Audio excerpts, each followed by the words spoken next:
ng mga proyekto. Matapos naming manalo sa mga bidding, may mga opisyal mula sa DPWS ang lumalapit sa amin para humingi at kumuha ng bahagi niya sa halaga ng proyekto. Ang hinihingi nilang porsyento ay hindi bababa sa 10% at umaabot pa sa 25% na naging kondisyon upang hindi maipit ang implementasyon ng kontrata. Ito ay binibigay namin sa kanila ng cash. Ang bawat transaksyon ay may karampatang voucher at ledger na nagsasaad ng mga araw at kung kailan nila ito natanggap.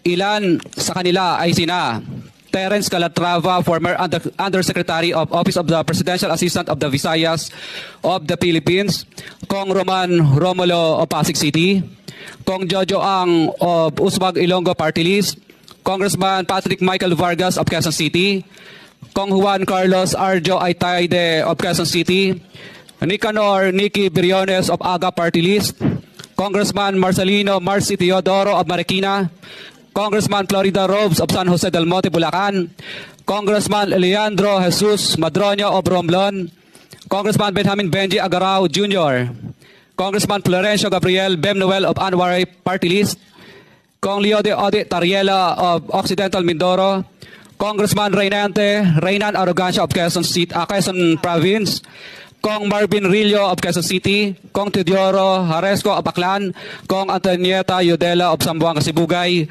Kong Dean Asisio of Caloocan, Kong Marivic Copilar of Quezon City.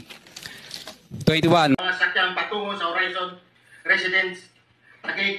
Pagdating sa Horizon Residence, dumidiretso kami sa basement upang may baba ang nasabing basura at dalhin sa unit ni Congressman Santico sa 56th floor sa nasabing lugar kung saan siya nakatira.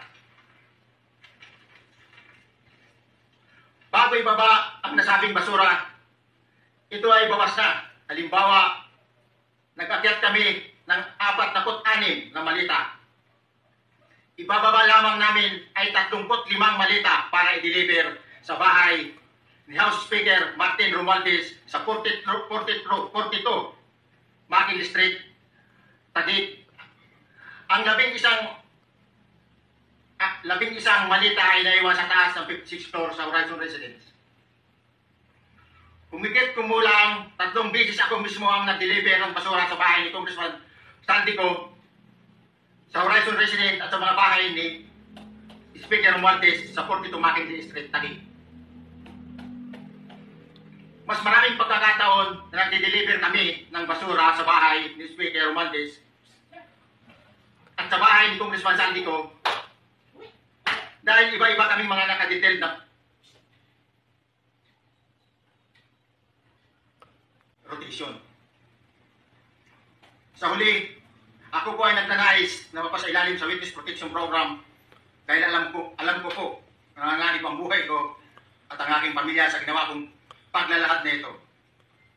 Sa katotohanan na ang lahat ay nilagdaan ko, ang salaysay na ito ay kusang loob at walang anumang pamimilit at bunsod lamang na nangaring matulungan ang ating bansa.